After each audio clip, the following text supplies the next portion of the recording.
The conflict with Earth did not proceed favorably. No further inquiries were entertained. The seasoned veteran of the Clout Talk grumbled his response and scanned the classroom for another student of Clout Talk who had raised a claw, seeking a question that was less distressing. However, the students reacted to this unsatisfying answer by all raising their claws in excitement. "So, you wish to learn more?" the old warfighter remarked with a sense of dejection as the class buzzed with enthusiasm. Today's youth, always eager to hear tales of humans, he began to recount the story he had narrated many times before. The initial contact with humans silenced the students, who were captivated and eager, whispering quietly to one another at the slightest sound or distraction. By all accounts, it was our planet, claimed through conquest. It was not even a particularly significant farming planet, possessing only a small temperate zone. The esteemed veteran began. Farming planet M333 was a desolate sphere with a vast underground freshwater ocean. The water was pure and clean, nourishing the fertile soil, which was ideal for the harsh food crops cultivated by the Sindai race who settled on the planet.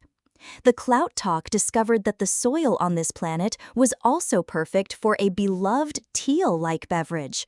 Consequently, the Clout Talk Emperor bestowed blessings upon the souls of the Sindai colonists and commanded the assault.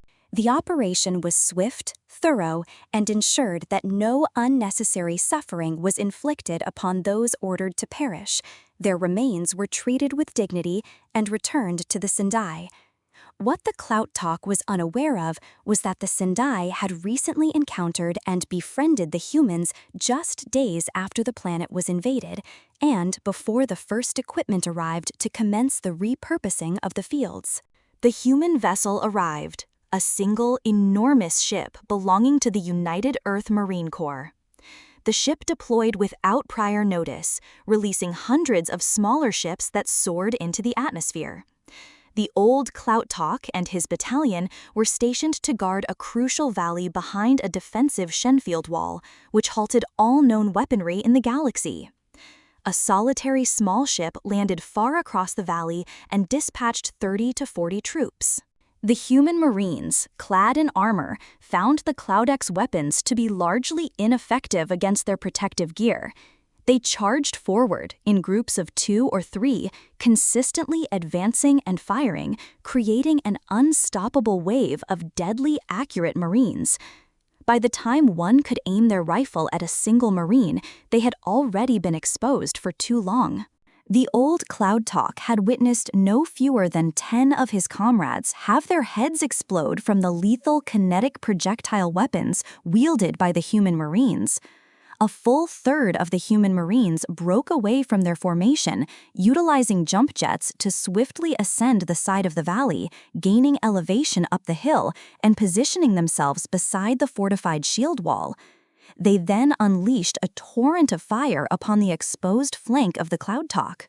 All the Clout Talk could do was cower and hope to avoid being shot.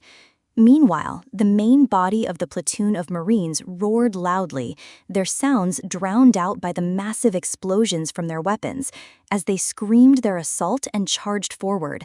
The old Cloud's eyes, already dim and distant, seemed to lose all focus, and he fell silent, staring blankly into space. Silence enveloped the class, as the students dared not make a sound, waiting to see what would unfold next. His eyes suddenly snapped back into focus as he shook his head, appearing to return to the present moment. I had to take action. I had witnessed our commander's head explode, along with that of his second-in-command, and every leader of each platoon and squad. We were left without leadership, and the humans would be upon us in mere moments. The Clout Talk looked at the students with a pleading expression, trying to convey the gravity of our situation. We were doomed. He sighed, recalling a concept he had heard of among a new species, and I guessed correctly that these individuals represented a new species, a concept that was wild and unimaginable. The words surrender escaped his lips, a notion that felt foreign to him. The students around him whispered and murmured with excitement, repeating the word surrender, the act of choosing to cease fighting, to achieve victory through loss. Even now, it feels incorrect, yet I saved countless lives. I ripped off my own white uniform shirt, fashioned it around my rifle, and shared my plan with my closest friend beside me. Naturally, he thought I was quite mad and attempted to dissuade me, but I leaped above the fortified shield wall into the hail of bullets, waving that white flag. I had heard that this species, the humans, would refrain from firing upon someone who was surrendering. The students began to chatter more loudly, only to receive a stern glare from the veteran, which silenced them instantly. Suddenly, the gunfire ceased. The humans halted their advance in unison. It was over. I had triumphed through defeat, preserving the lives of the remaining battalion. A solitary human Marine rose and approached me calmly, stating that he would accept our complete and unconditional surrender. It took some time, but eventually we all returned home, safe and alive, victorious losers. The veterans shared stories for a while, recounting how they were treated with respect and even kindness by the human Marines. Their weapons were confiscated, and each was interviewed. The Marines constructed quarters for them during the weeks of investigation, returned the planet to the S-Day, and assisted in rebuilding the farming colonies. Then, one day, the Marines informed us that we were going home immediately, boarding a ship that took us to a clout.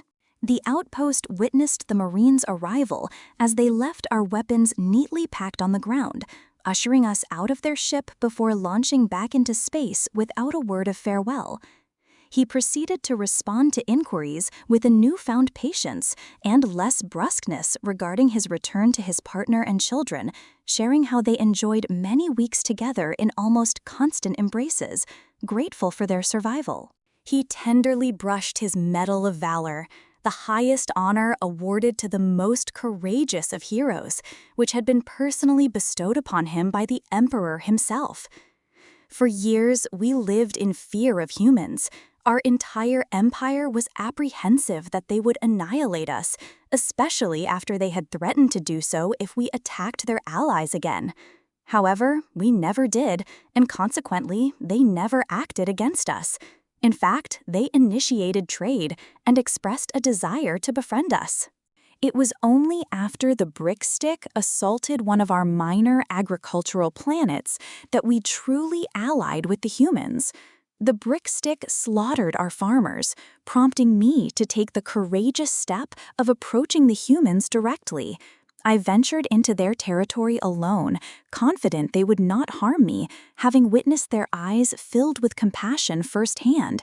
I requested their assistance, and they dispatched the Marines, who successfully reclaimed our planet for us. Since then, they have been our closest friends and allies, but that is a tale for another time.